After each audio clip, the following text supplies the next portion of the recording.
Hello friends, welcome back to the channel. Now today we are going to be doing another one of my favorite videos that I just recently started doing in a little mini series, and it's going to be the second episode of Let's Start, Continue, and Finish a Series. Now I will say I'm not like quite my perky self like I usually am within the intros, because honestly this is my first video coming back after my dog has passed away and such. So just randomly I might just like talk to you guys randomly about about that and such like that, because it's still hard, I will say that, but also at the same time I know that she would want me to keep doing what I want to do and keep reading. Like after puppy dog was passing, I could not read for like a week or so, and it was just like so hard to pick up a book. But now I feel like it's time to be able to just like dive into a world and escape, because honestly I've missed reading and I am still nowhere near done grieving the loss of my puppy doggo, but still I know that she would want me to keep going. So first video that we're going to be doing afterwards and such like that, after this tragedy and such, is we're going to start, continue, and finish a series. Now I did this once before on my channel and I really liked it. I don't know if it performed the best, to be honest with you, but I know it was like on the upper end of views and such like that for the channel. So I'm like, might as well do it again. So basically just a little bit of an introduction into how this series works. It's kind of in the name. We're going to start a series, we're going to continue a series, and we're going to finish a series. And sometimes it'll be depending on like what type of series I'm in the middle of, or if I'm like not wanting to start a book essentially, or if like I'm nowhere close to finishing a series. Sometimes it'll be just let's start and continue. Maybe it'll be a continue and start. Maybe it'll be like a start and finish. It just kind of depends on like what I'm feeling. The rules are kind of loosey-goosey and such, And then at the end of reading every single book and such, I update my series tracker on Notion with you guys. But I just kind of want to dive into the books that I am wanting to read for this week. So I have 3 books, obviously, like I said, and the first one will be a start of the series, and I think so many people have read this, and the movie trailer recently came out. I don't know if I'm going to be watching the movie because of who the housemaid is made by. If you know, you know. I'm not going to say her name because, she's very much pissing me off. But we have The Housemaid by Frida McFadden. This will not be my first Frida McFadden book. It will be my second, because I read The Boyfriend by her like last November, I think, and I hated it. I hated it so much. Threw it across the room for how much I hated it. But so many people say that this is one of their favorites by her. It's very twisty, it's very turny and such, And I feel like everybody knows what this is about, essentially, so I'm not really going to dive into too much about what this is about, but this would be the start of a series, because I'm pretty sure there's 3 novels and maybe a novella. I don't know. I'm not too versed on that, to be honest with you. And then the second one we have is a continuation of a series, specifically a dark romance series called the Never After series with Wretched by Emily McIntyre. This, I believe, is the 3rd book in the Never After series. The first one was Hooked.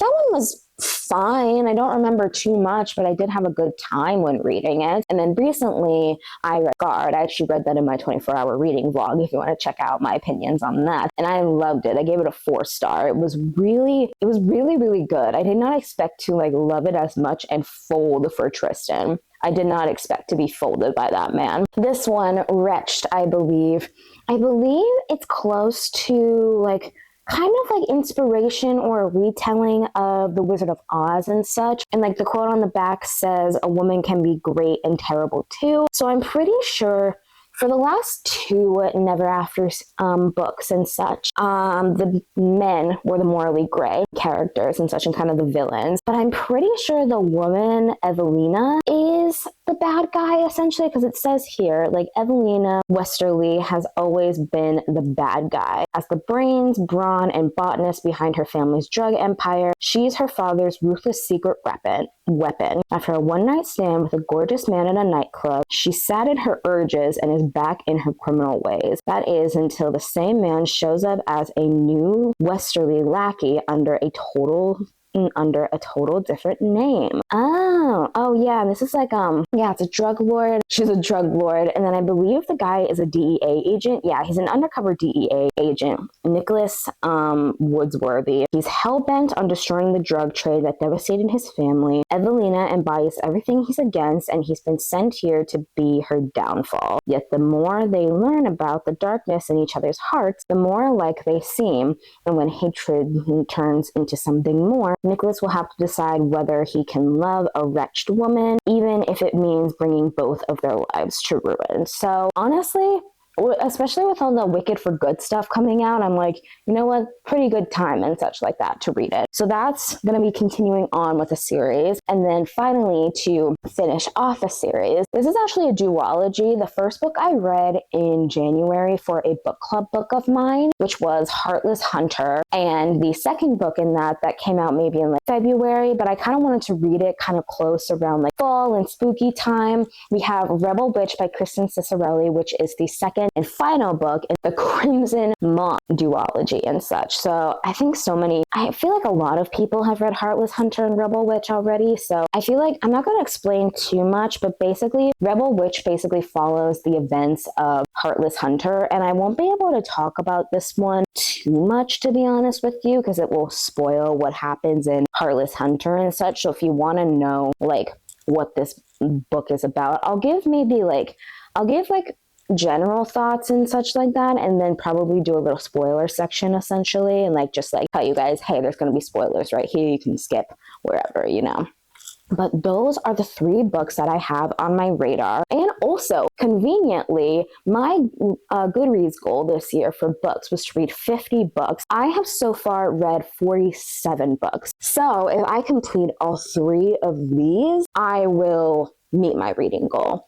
And I won't stop, to be honest with you. But like 50 is the one where I'm like, oh yeah, we're reading it and such like that. So if I read all of these and such, I will meet my goal of 50 books. And then we'll get to see the little animation of like, yay, you met your Goodreads goal. And I'm like, yeah, I did. Okay, so with reading order, I was thinking about this, and the first video I did on this, I started with the series, continued, and finished with the series. But I think I'm going to go in the reverse order. So instead of starting up a series, I think I'm going to finish a series and do Rebel Witch. This one's calling to me the most. And then I think the vague reading order is going to be Rebel Witch, Wretched, and the Housemaid. Mostly because I kind of want to save my reactions to the Housemaid later and such in the video. So yeah, the first book that we're going to be starting off with this challenge is Rebel Witch. I'm really excited, but also very scared.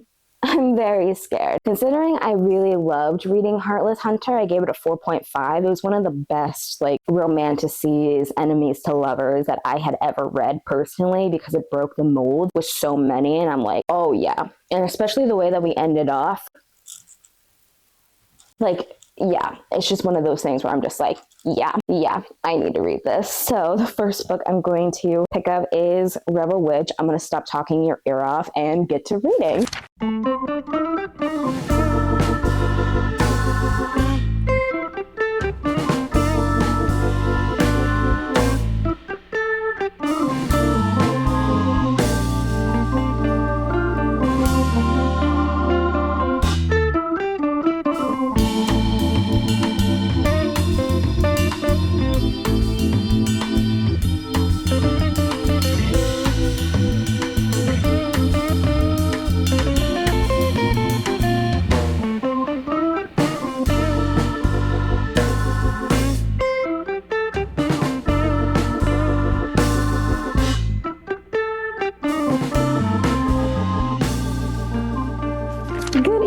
Besties, I am coming in to give you a little check-in with how I am in Rebel Witch, and I've just made it to about 57% of the book, which is a little like over halfway by just like a little bit. And I will say, I'm liking this. I'm really, really, really liking this story. I loved Heartless Hunter the first time I read it. I didn't vlog it because I read it earlier this year and I hadn't started my YouTube channel back in January. I wanted to, but it was just not a good time for me to do it and such. Anyways, loved reading the first book and such. That one I gave a 4.5. And Rebel Witch, I can't talk about it too much with plot wise, but I'm going to try and get around like the spoilers and such because I want to kind of do a spoiler session and then a spoiler free session and such while I'm reading this book, essentially, you know, and kind of just to like update you guys and such. Like I said, I'm 57% of the way through. I'm really, really liking this story. The way that we are kind of just thrown into the stuff. This book takes place 2 months after the events of Heartless Hunter. So if any of you guys have read that before, you guys know like what happened in that book. This book takes place 2 months after the first events in that book.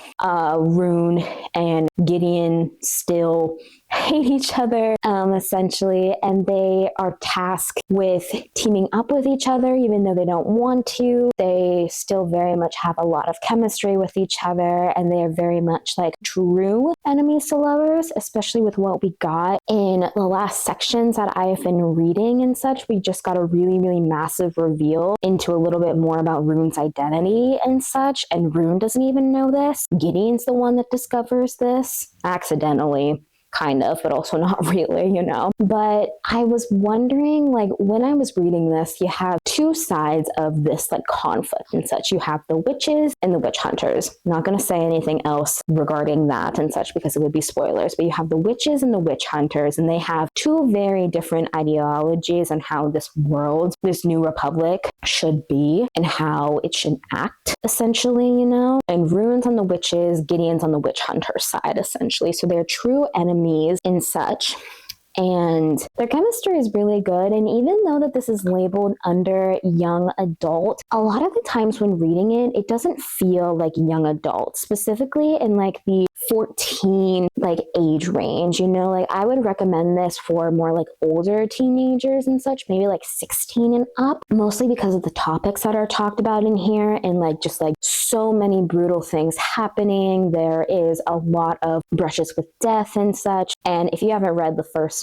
book and such like that, I'm not going to go into spoilers with this one because, you know, I just won't do that and such. But I had a feeling that we had these two clear options, either the witches or the witch hunters. And I was talking about this with my mom because I was trying to figure out, like, how is this going to work? How are we going to get a resolve of this and then potentially have the main couple be together as well too? And I still have a feeling that it's going to be a secret third thing. And I think I know roughly about what it's going to be. And I'm not going to say it because, again, spoiler territory, that's for later in the video, essentially. But when it comes to that specifically, we did get revealed a secret third thing, again, about Rune's identity that she doesn't even know about, but we know about as the reader through Gideon. So I'm going to be interested to see how Kristen navigates that and how she kind of navigates that through the readers, not just through Gideon, but also through Rune, because us, the readers, we know something about Rune that she doesn't even know about herself, essentially, you know? And it's very much an issue that both sides are having, essentially, you know? There's both sides of this that are happening.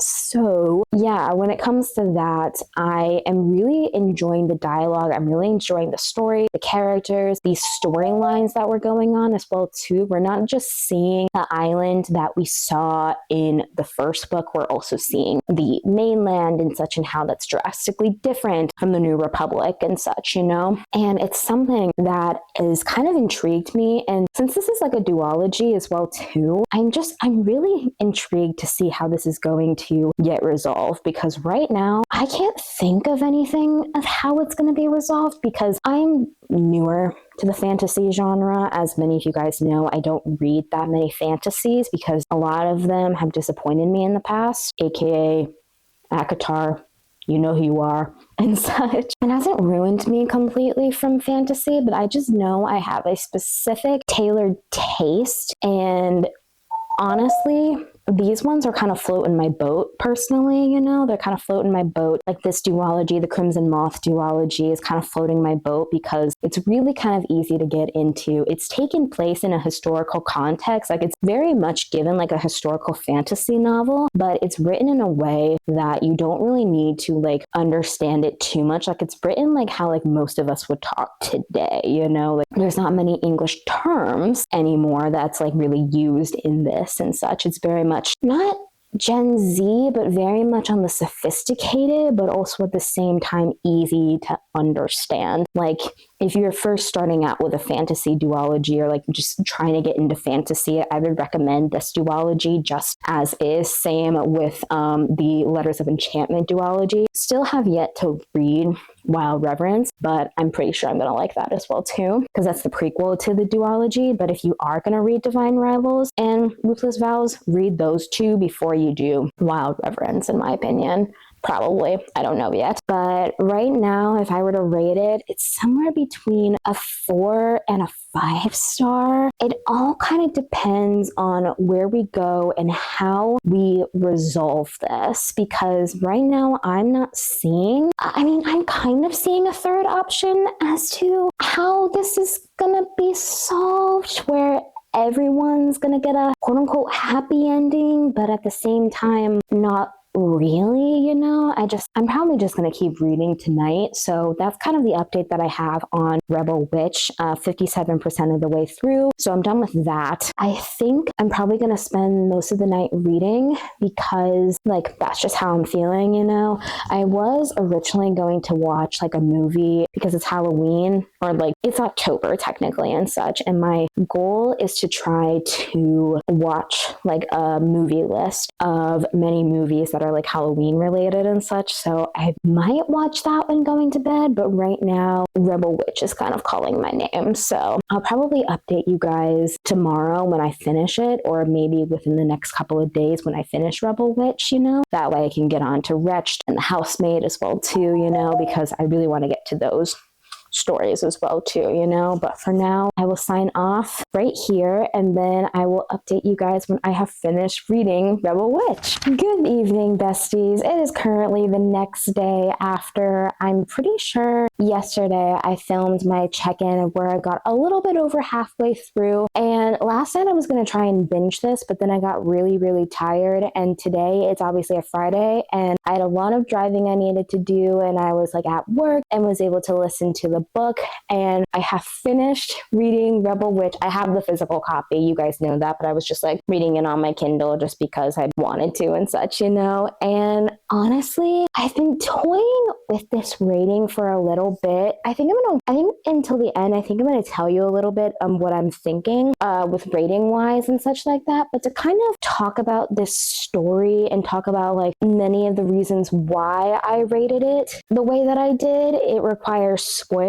So in this part, I'm going to give kind of a non-spoiler review, and then a little bit I'm going to go into like spoilers of this book. So if you have not read Heartless Hunter or you want to read the Crimson Moth duology, then you can skip the spoilers. But right now we're going to go into the non-spoiler thing. And just as like a second book to a duology, it hit every single point for me. There were many points where I was extremely frustrated with some of the characters. I was extremely frustrated with Rune and Gideon and some of their miscommunication habits that they had between each other. But one of the things I did love is that they were true enemies to lovers, and you never felt like they were like pushing, like you never felt like Christian, to me personally. I felt like Christian wasn't pushing like too, she was kind of pushing the enemies to lovers thing, but like Gideon and Rune were like, we fell in love with each other, like fuck it, you know, type of bullshit, you know. And when it comes to that, it was very much an interesting thing seeing like the dichotomy, because I've read a couple of enemies to lovers like books before, but they've never really felt truly authentic to like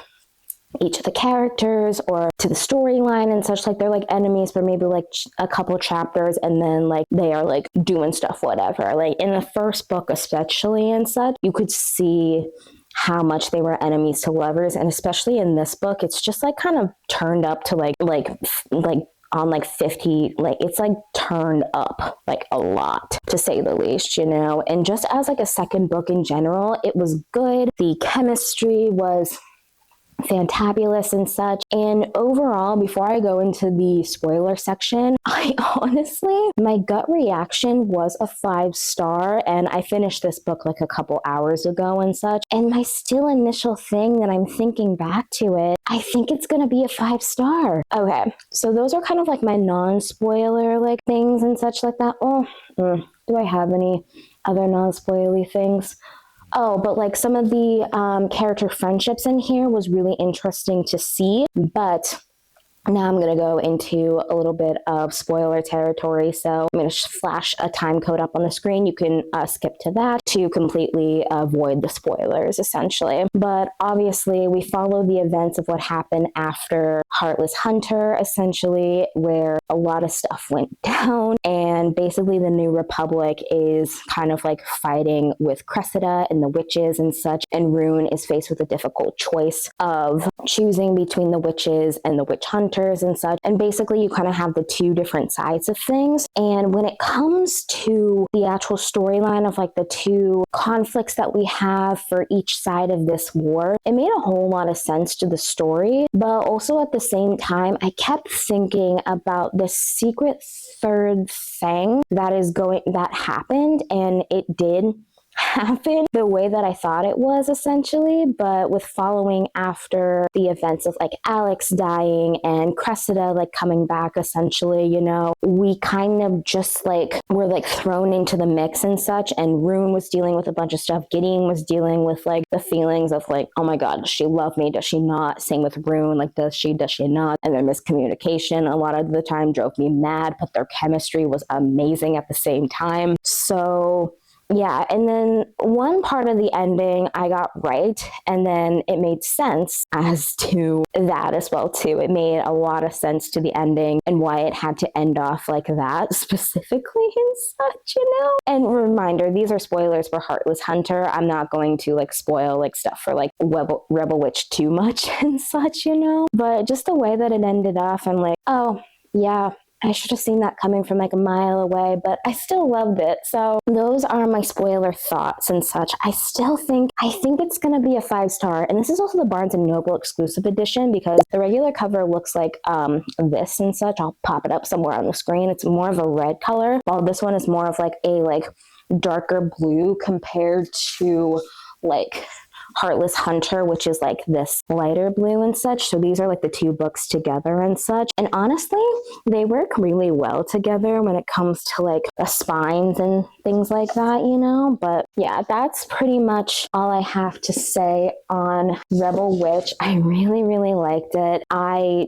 thoroughly enjoyed their chemistry. I just enjoyed seeing their characters. And I honestly thought that I was going to forget a little bit about this world since I'd been away from it for so long. But at the same time, I like remembered it exactly where we like picked up, essentially. And just like if people are wanting to know, is there a happy ending to this couple and such? That gets in the spoiler territory, so I'm not going to say anything. Gotcha. That's all I have to say on Rebel Witch and Heartless Hunter, and we've officially completed a series, specifically a duology, so I'm going to slide these guys over, and Rebel Witch is going to join its sister, Heartless Hunter, on the thing. And like I said, and such like that, I have finished a series. Now I'm either going to decide whether I'm going to continue or start a series. And for what I'm thinking right now, and mostly because there was a little bit of a debacle and such like that with my family, I had some time to kill in the car when we were like driving places and such. So I actually started reading a little bit of Wretched by Emily McIntyre. This is the third book in the Never After series, I believe. It's the third book, and this one I'm pretty sure is kind of like a retelling. She doesn't market them as retellings and such, but it's almost kind of like that similar vibe of like a retelling of The Wizard of Oz, essentially. And instead of the man being the morally gray character like it was in Hooked and Scarred, the female main character, she is actually the Morley Gray one and such. And that just sounds really interesting. I haven't made it that far. I've only made it to like chapter 3. Like I said, I didn't read much of the story and such on the car ride, but I might read a little bit of this later tonight when I'm going to sleep and such, or just like listen to a little bit while I am reading, essentially. But that's kind of all I have to say for now. I will probably check in with you guys when I get maybe about like halfway or so, because like I said, I've only read this much and there's this much. It's a pretty short book, so I think I can get it done in a pretty good amount of time. But yeah, I will update you guys when I'm at the halfway mark of Wretched.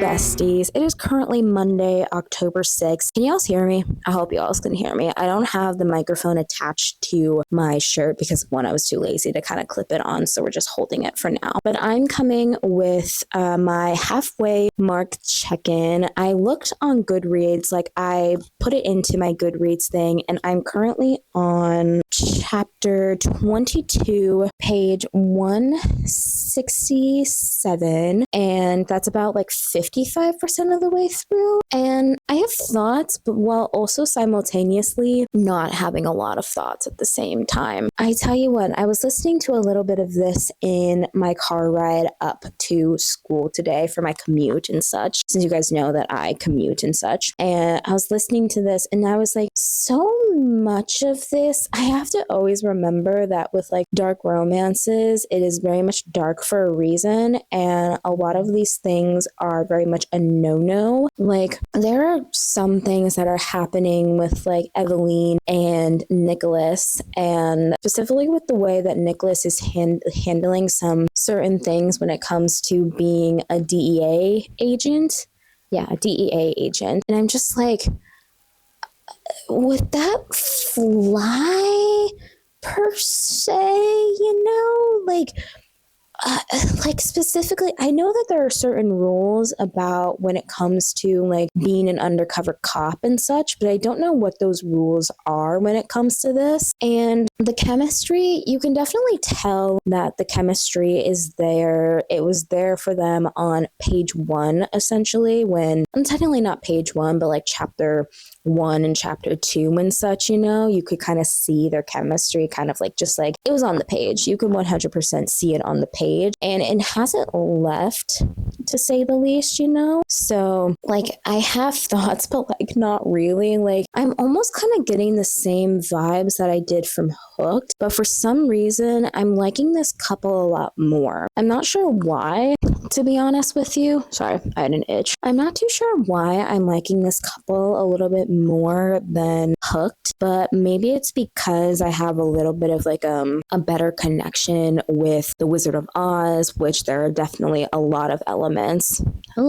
There's a lot of elements that are like taken from the Wizard of Oz within this story, even though it's technically not marketed as a retelling. It 100% is, in my opinion. Kind of, but also not really, like they're different characters, they're individual characters, and you have a lot of names that you've like seen within the Wizard of Oz, But yeah, that's kind of all I have for thoughts right now. I don't know what I would rate this because it's sitting somewhere in between the 3 to 3.5 star camp, because with Hooked, I gave that a 3 star, and I don't really remember much about that story, but I do remember being entertained. Like, in the way that I would describe it with this, I'm very entertained, but I remember certain things about it, and I'm just like, oh, wow.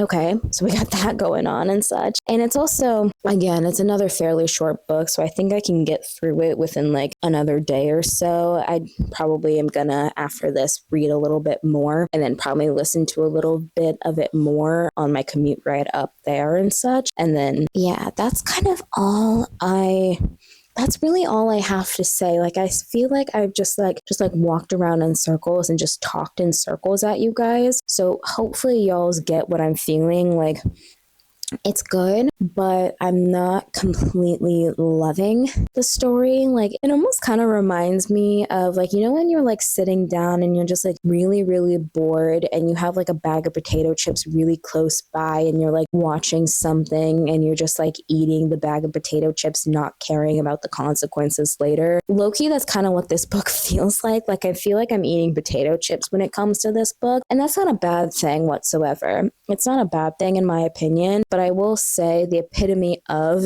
a potato chip book is definitely Hooked. I did not like that one as much, but with Wretched, I am liking it a lot more. But yeah, I think that's kind of all I have to say. I think I'm going to read maybe a couple more chapters tonight. If I can get maybe like 65% more in, you know, then I think I'm going to call it for the night personally. And then I will check in with you guys probably once I finished it, and you guys can get my full thoughts and opinions on Wretched as well too. So I'll leave you guys here, and I will see you when I have my final thoughts on Wretched. Good evening, besties. I'm coming in to basically tell you that I have finished reading Wretched by Emily McIntyre, and I literally finished this maybe like 5 minutes ago or such, so I have a lot of things like fresh in my mind, and I think I'm gonna settle. This is gonna be really hyper specific, but I think I'm going to settle on a 3.25 for this rating. Now, just to give you a little bit of context into this series, this is the third in the Never After series and such. I read the first one, Hooked, last year around like October, November time, and I liked it at the time, but I could not tell you a single like plot point that happened in that book. And I almost kind of feel the exact same way with Wretched, but a couple of things stick out to me personally, you know? So with a little bit of background and such, with this, it's basically follow Eveline and Nicholas. Eveline is one of the brains and brawns behind her family's drug empire, essentially, you know, and she's been extremely wronged by her dad, her sister. She lost her other older sister as well, too, due to some violence going on within the family itself. And then you follow Nicholas, who is a DEA agent who's basically trying to catch the Westerlies, which is Eveline's family, and basically trying to take down their drug business, you know. And the overall pacing for the story was not bad in my opinion. There were some cadences that felt kind of clunky, and I will say, in my opinion, the ending, it got really, really rushed, in my opinion, because of so many things happening. And if you guys, I don't know if the Mic'd With Me will be up by the time this video goes up, but we shall see. But with that one, specifically with that, I said something along the lines of like, just like how like the pacing was a little bit off, and it was kind of flowing fairly well. And something that I've noticed a lot when it comes to dark romances and such is that the loving part, or like the love confession that comes from these, is based off of a lot of lies. And something that I would have liked to see is, obviously Nicholas betrays Eveline in multiple ways, but I would have loved to see like maybe a chapter or two of Nicholas going through his struggles and just kind of like being away along with Eveline, and like kind of just like seeing, oh, this is actually getting into spoiler territory and such. Oh my gosh. Oh, Jesus.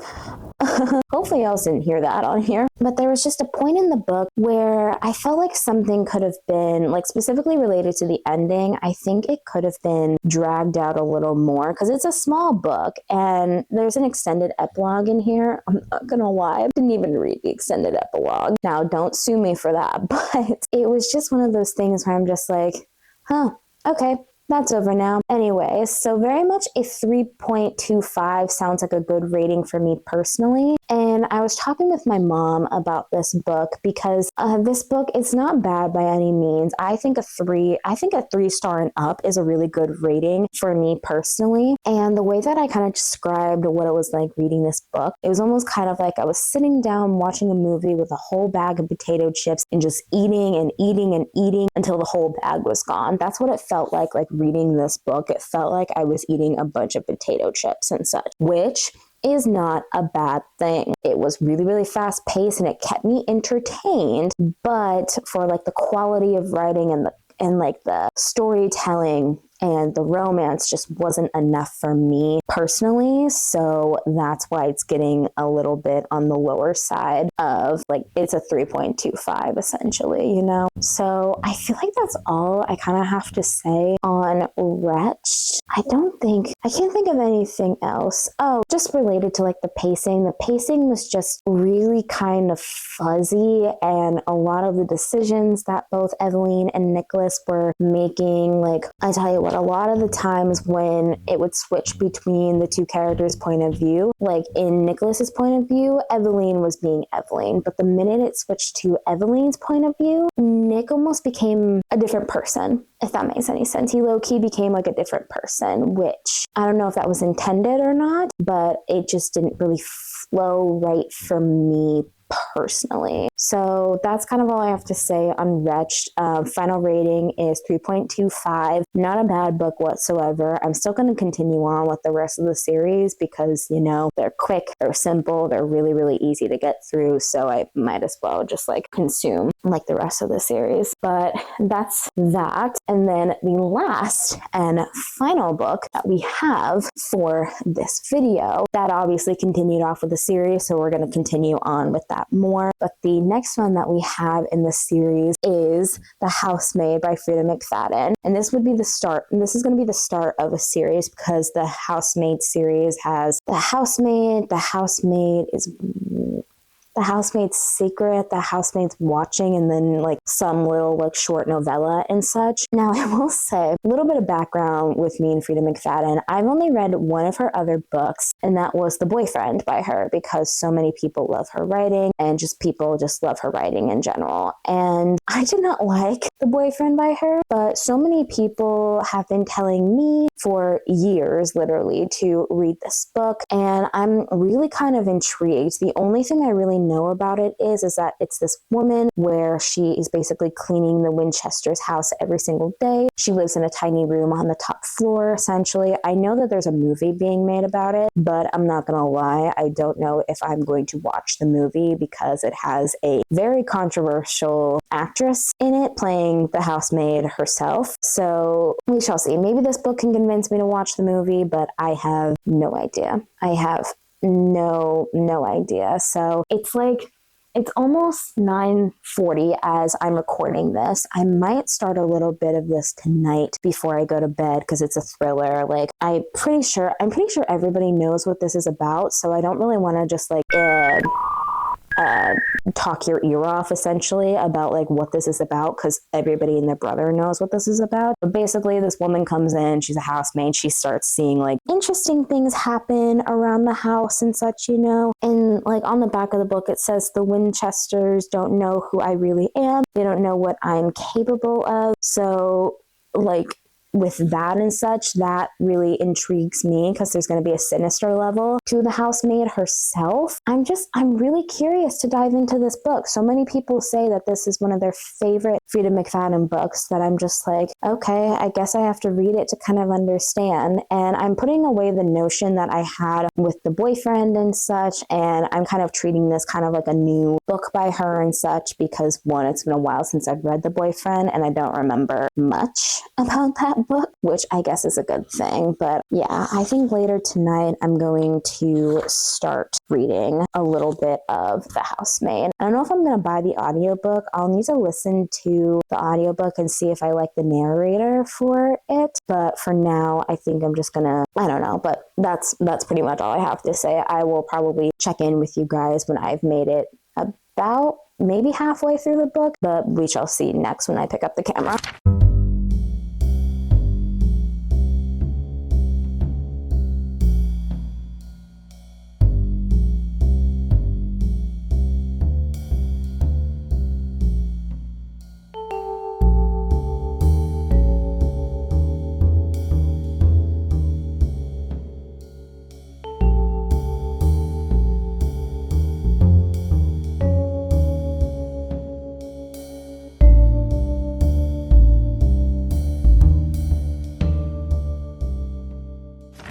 evening, besties. I feel like I've been saying that a lot in this video, but a lot of the times I just update you guys in the evenings because that's the only time I really have available. So basically what I'm coming in to basically say is that I am still reading The Housemaid. I have made it to chapter 35, page 181, which is about like that far in. I have about this much left of the book. And I will say, I get why everybody is liking this book. I get why people like this book and like Frida McFadden's writing style. Let me just say, this is probably one of the like worst, not worst books, but it's one of those books where it has given me so much whiplash that I don't even know who to trust. Like specifically, we follow this main character named Millie. She is obviously working for the Winchesters. Sorry, she's working for the Winchesters and such, and the wife is a little bit like, she doesn't know what to think about the wife. The kid is very much spoiled, and the husband is just kind of like doing his thing and such, and then strange things kind of happen, and we get this little information about Millie. Specifically, she did something in her past, and it's not mentioned. I'm not going to mention it because it's not mentioned on the back of the book because it kind of leads to spoiler territory, but she did something in the past, and she won't tell us exactly what it is, but like we know like the consequence of that action and such, you know? And it plays a really huge part into the book itself, and I will say I am liking this. I'm not too sure if I am loving it personally. I think it is an interesting story, to say the least. I think this is one of the most like interesting like psychological thrillers that I've ever read personally because it's so fast paced. And not gonna lie, I have homework that I need to do tonight, but as soon as I'm done with that homework, I am legitimately just going to probably binge a little bit of this book, but I'll probably go to bed at a semi-reasonable time because yesterday I did not get to sleep very well. I did not get good sleep whatsoever, but I digress. With the story itself, I really am liking the way that it's set up. For some reason with the boyfriend, it was written in a kind of similar way to this, but at the same time, the story kind of felt like a little bit like jabby in some places with this one. This one 100% feels a lot more intentional. I think she had a better grasp of what her plot is and such, and like what we're supposed to learn and understand about the housemaid and such, you know, because honestly, it's a really, really interesting story, you know, like basically like this woman and such, she lives in this attic of this rich family's home, but she lives in like a place where the door only locks from the outside and such, you know, and just interesting things have happened around the house regarding like the wife and just like a lot of like interesting things. Like I've said, we've also landed into a trope that I personally don't like seeing, but I understand the reason why it had to happen. Essentially, it's not on the back of the book, so I'm not saying what exactly the trope is, but I can see the reasoning why it had to happen and how it can propel like further into the story, essentially, you know? And I am liking it. If I were to rate it right now, it's somewhere between like a 3.5 to 4 star. I'm not too sure. Like there's this one part and such where I 100% guessed that the wife was going to figure out something about Millie, because I mean, Millie, she's an interesting character to follow. She's kind of what I would say an unreliable narrator is. If any of you guys like know what that is, basically an unreliable narrator is, it's exactly how it seems. A narrator who is unreliable in themselves within the story and is just leaving stuff out. And I will say, I do like an unreliable narrator, and I think that's what's kind of saving me with this book more specifically, you know? And I do enjoy reading this and kind of understanding and trying to unpack what the fuck is actually happening within this story. But I don't know, to be honest with you. We shall see how I feel. I'll probably take you guys along with me when I'm probably reading like the rest of this book because it is very interesting. I just low-key kind of just want to binge it and such. And I've also been listening to the audiobook for most of the time as well too. I wasn't too sure if I would like the narrator, but then I got it back up to my speed and I'm like, okay, yeah, this works. And according to this and such like that, it says like I think I'm like 55% of the way through, something along that lines. I'm halfway through, as y'all can see. I don't think I showed you my bookmark for this as well too, but but I recently got this off of an Etsy shop that I found, where it's basically a little thing where it's like a book club like membership essentially, like ticket, and this one's like the thriller book club and such like that. I'm like, it's a psychological thriller, might as well use it in this bookmark essentially. But I think that's all I have to say for now. I will probably see you guys when I am reading a little bit more of The Housemaid.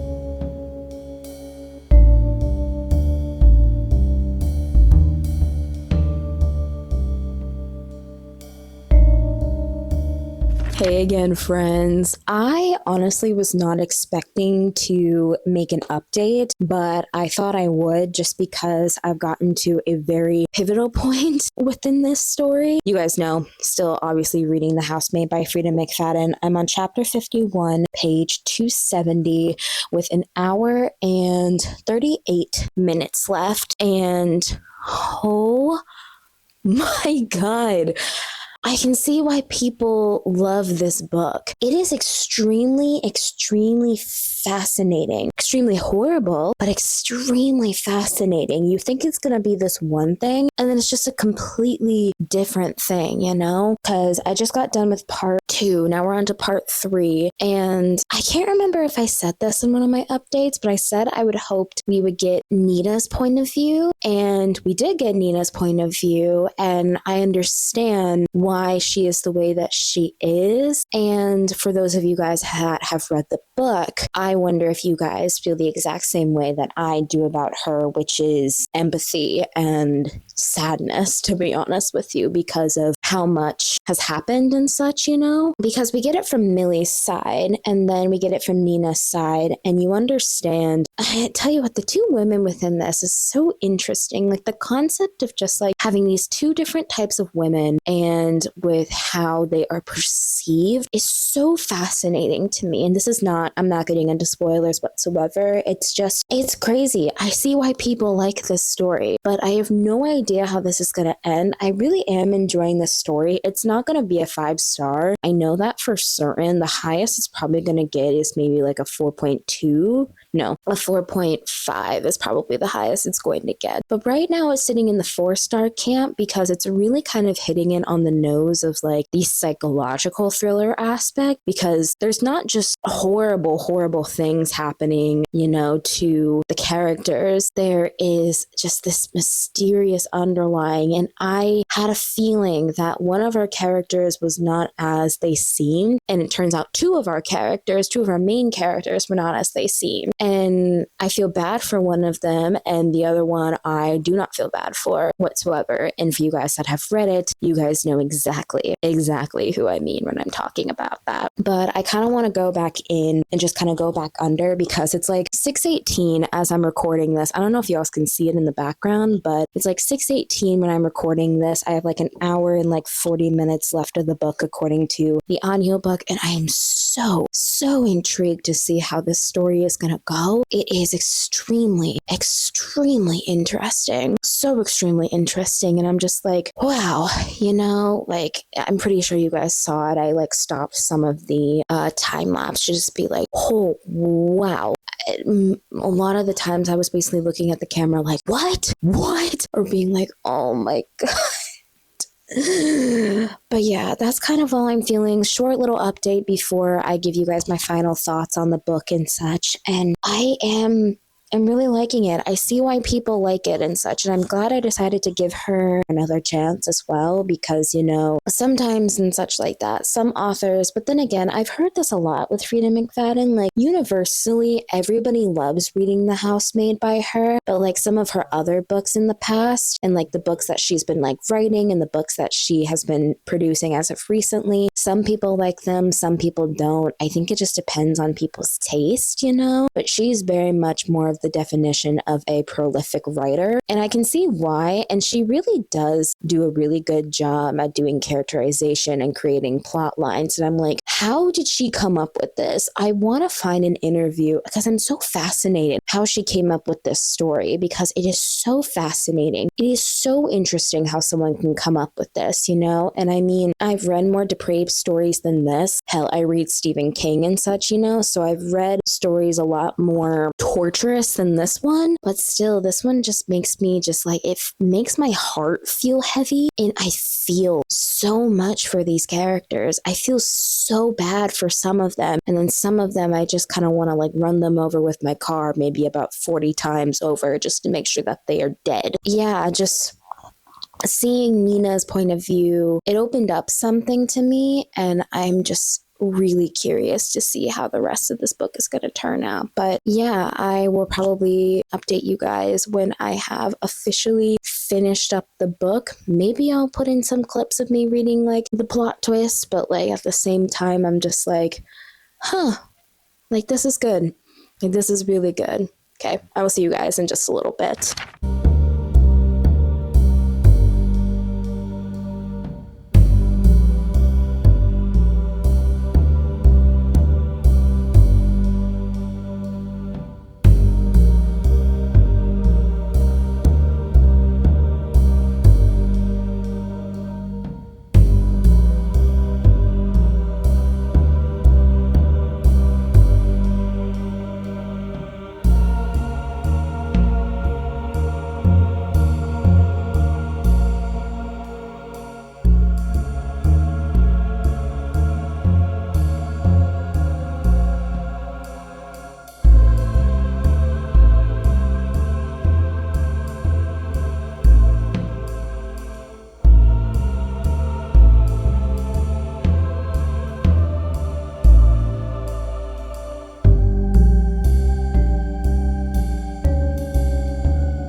I finished reading The Housemaid by Frida McFadden, and I'm going to give this book 4.5 stars. Now, I will say, I don't sound too enthusiastic when I'm saying this, because I have recorded this clip before, but guess what? No sound was coming out, which, in my opinion, made me really, really mad. So I'm kind of doing this clip. I can't remember what exactly I said in my original review, but with this one more specifically, it's really kind of hard kind of like staying away from spoilers, but I'm going to do my best, because on the back of the book, you're following Millie and such. She's cleaning the house of this very rich family, and she realizes that there are secrets to kind of uncover and such, you know, and like Millie is her own kind of dangerous as well too. And you think the story is going to go one way, but then it takes you in a completely different direction. And I can understand why people like it. It's probably the same reason that I like this story a lot. It's very fast paced. It's very fast moving. It's extremely, extremely interesting. I wasn't too sure how I was going to like this book because I had a really kind of rocky past with Frida McFadden. I read The Boyfriend by her last year, I think, like in like that fall time release, and it was not my favorite thing in the entire world. I heavily disliked that book. So I was kind of a little bit intrigued to see what was going to go on within The Housemaid by Frida McFadden. And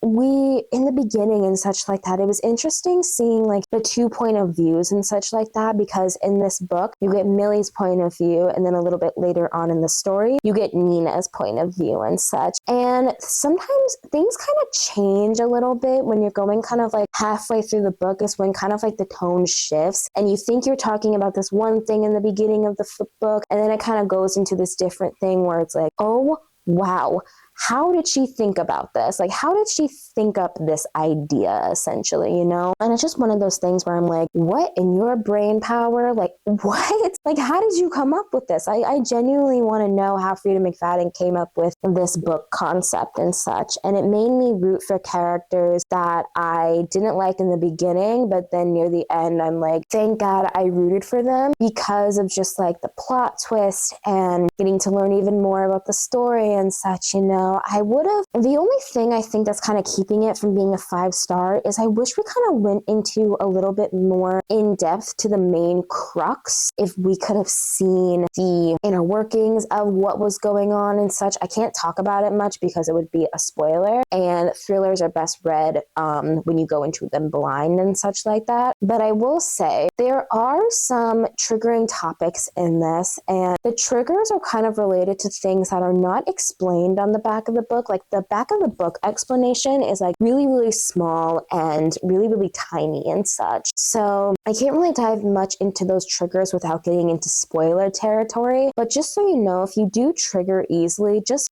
beware and such. If you want to look at triggers for this book, feel free. I'm personally someone who doesn't get triggered easily, but I know some people do. And whenever I'm reviewing books, I just kind of take that extra care to be like, oh, if you get triggered by this, maybe don't read this, But like with this one, I think it almost kind of adds to the fact that you don't quite know the triggers and such. I know some people who this would cause extreme like panic and just like it would trigger someone, but other than that, I really, really liked the story. The concept was extremely, extremely interesting, in my opinion. And the way that we ended off, I can kind of see where this is going to go within the second book, because I have the second book on my shelf right here, which is The Housemaid's Secret by Frida McFadden. You got these two in a series and such. I'm pretty sure this is the second one. If I grab the third one, maybe this is the third one. I'm not too sure, to be honest with you, but we shall see and such. But yeah, I think that's kind of all I have to say on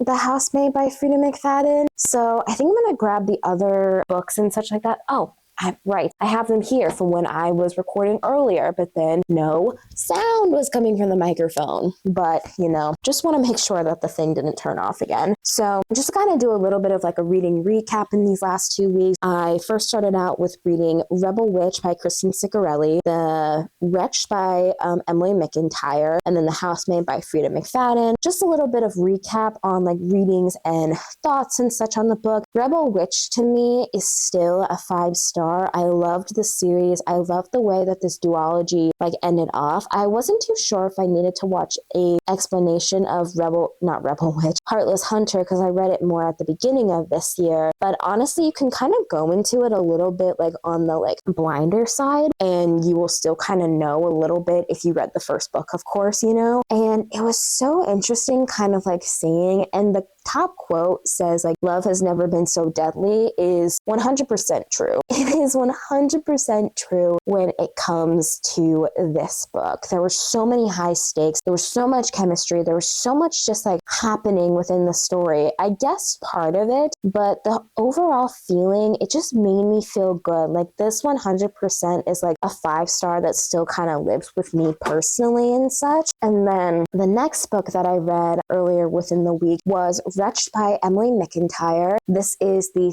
third book, I believe, in the Never After series, and it's a dark contemporary romance that is heavily revolved around the Wizard of Oz, more specifically, and such. You follow Eveline and Nicholas. Eveline is basically the brains and bronze of her family's drug business, and then Nicholas is a DEA agent who is sent in to kind of infiltrate and destroy Evelina's career, and then of course you end up falling in love. They end up falling in love, and when I read this, I gave it a 3.25, which I still think kind of holds up, because I kind of described this book as like kind of eating a potato chip, essentially, like I was just like eating it and just like eating and eating and eating, and I was like not really too worried about it, like it's one of those things where it's like it's good in the moment, but am I going to remember any of the plot things that happened? No. But yeah. And then you guys just saw my opinion on The Housemaid by Frida McFadden. 4.5 star. It was honestly not too bad of a reading week and such like that. But just to kind of put them in order of like least best to best, the least best we had was Wretched by Emily McIntyre with a 3.25. The Housemaid by Frida McFadden with a 4.5. Yeah, and then Rebel Witch by Kristen Ciccarelli with a 5 star. So those are just kind of a little bit of like updates on that. I'm basically going to kind of like switch the camera angle a little bit so that we can just kind of go dive straight head on into my series tracker, because you guys know, if you watched the last video and such, I have a series tracker where I pretty much track all of the series that I read. So I'm just going to kind of move you guys over, and then yeah, we will just kind of dive into the series tracker. Now that we've moved over to my desk, I got to get this ready, and then I am going to start screen recording right. Yep, I'm going to start screen recording right now. But you guys should be able to see my series tracker right here. You guys, nothing has really changed much when it comes to this tracker for me and such. Right now, we're just going to be kind of updating what we have and such. So it's kind of labeled in alphabetical order. So with the way that these series are labeled out, I'm pretty sure Never After is going to be the first one that pops up on the list. So let's scroll down. Yep, Never After by Emily McIntyre. I think the next book in this series is Twisted, but I'm not too sure. Yes, it is Twisted. So we're going to delete that and then type in Twisted. And then that one is ready to continue as well too. There's 6 books in that total, and I have read 3 out of those books. So I've read 3 out of 3 and such. No, not 3 out of 3. 3 out of 6 books for that one and such. And then scrolling down, we have The Crimson Moth by Kristen Ciccarelli. For Rebel Witch, we can just highlight that and delete that altogether. That one's complete. Fantasy, ready to continue. It is now in the finished category, and I have read 2 out of 2 books. So we finished that series. And then with The Housemaid by Frida McFadden, let me double check to see if The Housemaid's Secret is the next book in the The Housemaid by Frida McFadden series, but let me check. Yes, it is. Okay, so we have The Housemaid's Secret, so I can just add an apostrophe and then secret. So that's fun. Yeah, I just want to make sure that's in the right one. And I can change need to start to ready to continue because I have the book on hand with me. And technically, in looking at this, oopsies, there's 2 more novels and then a little short story and such, which what the heck? Oopsies. I meant to just put a 2 in there, not a 21. Oh, wow. Okay, but yeah, that is pretty much updated. I don't think I'm going to really dive too much into the series tracker. Maybe I'll do it in like episode 5 or whatever, because the series tracker has still kind of remained the same since I had updated it last with the last video. And now, obviously, with this video, I still have 28 series that I need to start. I'm in the progress of 16 of them right now currently, and then I've completed 7 while DNFing 8 of them. So that's kind of all of that, essentially, So I don't think I have anything else on that. So we're going to stop recording on the screen right there for now. And since I'm here and such like that, I might as well just do the outro to the video right here, you know, and just kind of keep it in one consistent kind of like video standard and such, because I don't want to risk accidentally knocking this thing over and like having to re-record this clip for the third time. Okay, friends, I'm coming back in as editing Sam because I low-key forgot that this was going to be my 50th book, which I set my Goodreads goal to 50 books. So I thought I would come on here, and I'm hoping that it'll show up on the screen and such, but we're gonna click this and see if the yes, the confetti pops up. I have finished 50 out of the 50 books that I wanted to read this year, and I'm still planning on reading more and such. So I was kind of a little bit just like kind of like tired because I had recorded it twice and such like that, and the first time no audio was recording and such. So I'm a little bit more perky when it comes to this and such. But yeah, I have read 50 out of 50 books. Look at that. That's so fun. I know that like might not seem like a lot to people, but it's a lot to me personally as a college student and such, first off, and especially going into her last semester. And honestly, I'm kind of glad that I have this goal done with, so I don't have to be like scrambling for it in December when I'm doing graduation stuff and other things like that, you know, and just like things along that line, you know. But yeah, that's kind of what I kind of wanted to come on here and say. Yeah, that was the 50th book that I read. I'm so excited. I just can't wait to read more. Like, I finished my goal. I'm just like, so happy. So happy. But I will take you guys back into the video where in the moment Sam was kind of grumpy, but is also doing the outro as well too. So see you guys later. So I'm just going to end the video here.